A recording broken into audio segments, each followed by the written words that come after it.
there, my name's Meg. If you didn't catch the last video on this channel, I work at St Mary's University, Twickenham as a Schools and Colleges Engagement Officer. Today I'm going to be talking through how to make good choices and the factors you should consider when researching universities and higher education institutions. The video will be separated into two parts. The first part will talk about how you want to study and what you want to study. They're two very important factors to consider when picking your university choices.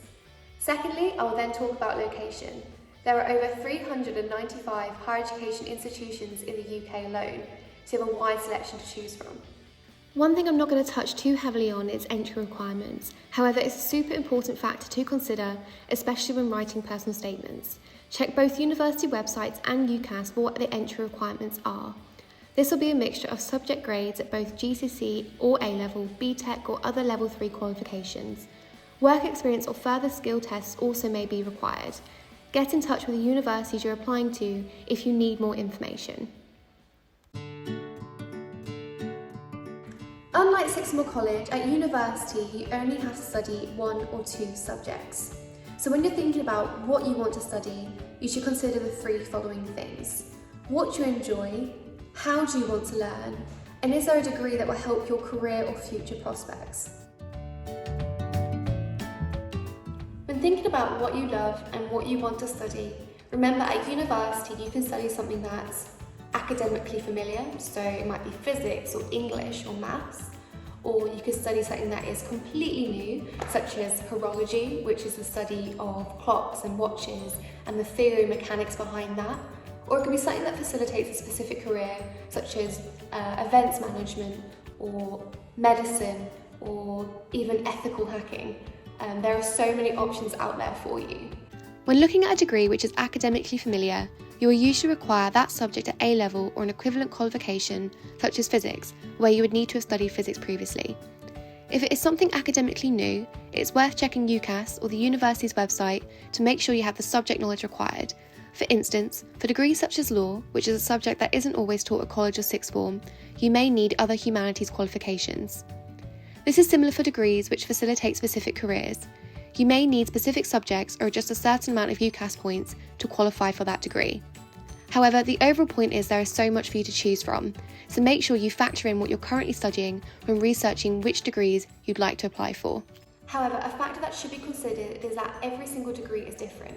So if you're applying for an English course at 5 different universities, each course will have different modules which make up that degree.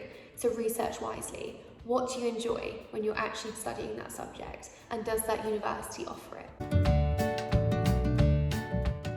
Once you found the degree that you love and that you want to study, the next thing you need to consider is how do you want to learn? How do you best learn and how do you enjoy learning? There are loads of different ways of being assessed at university, and I'm going to run through the different ways now for you. Most university degrees will offer seminars and lectures as ways of learning. Lectures are usually an hour long where you get taught a specific topic for a particular module on your degree. This is usually followed by a seminar, which gives you the opportunity to discuss with your peers your reading and thoughts on that topic. However, depending on the type of degree you do, will change how many hours you have of lectures and seminars during the week. So make sure you ask the lecturers at the universities you're applying to how many contact hours you get. Remember, if you're doing a research-based degree, such as history or English, you'll probably have less contact time and more independent study time. If you're doing a practical degree, such as sports science or physical education, practicals, lab work, field work and workshops may occur more in these degrees which are more hands-on. If this is a way that you enjoy learning, it's a factor to consider when researching which subject is correct for you. In terms of assessments, you'll have a mixture of coursework, exams and presentations. It's important to ask and check what your course will have, because how do you prefer to be assessed? If you're studying acting, you may also have to do performances, or history, exhibitions, or placements if you're a primary education student. So again, make sure these are ways that you're willing to be assessed on the degree that you choose.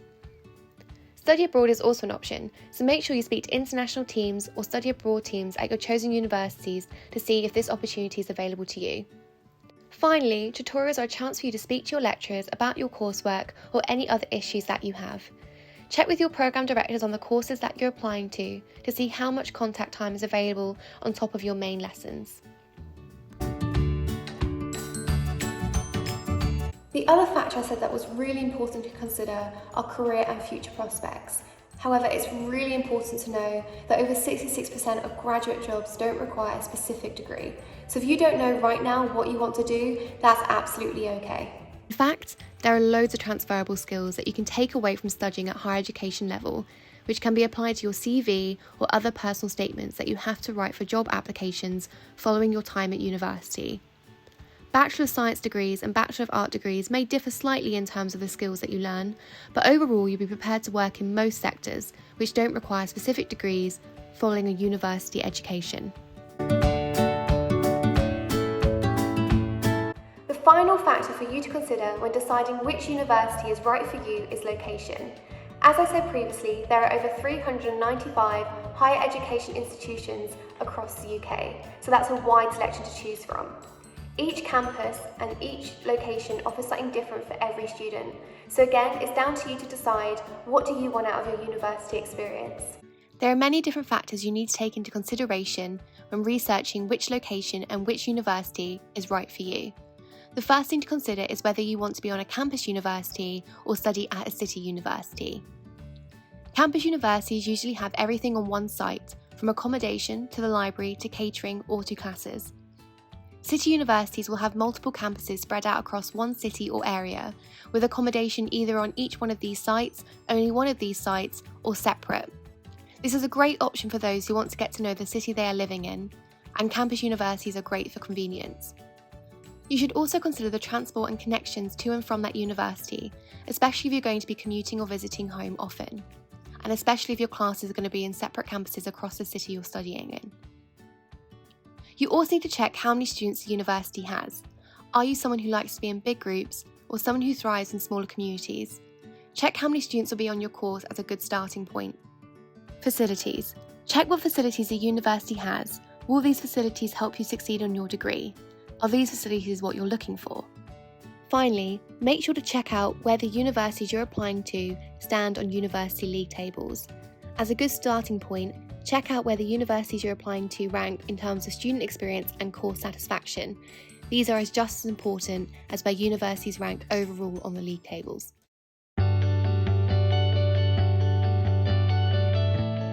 Thank you for watching. I hope you found that useful. Let's go over a quick summary.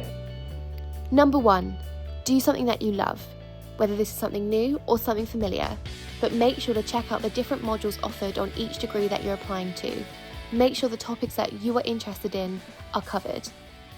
Number 2, make sure you choose the degree which is taught and assessed in the way that suits you best.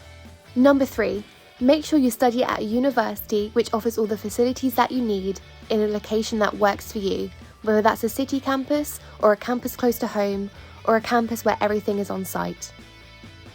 And finally, there are loads of options for you to choose from. With thousands of courses provided by hundreds of institutions across the UK, take your time to do your research and make sure you make the most out of open days or virtual open days from the universities that you're interested in.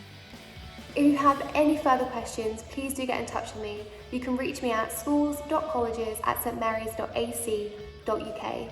Thank you and good luck.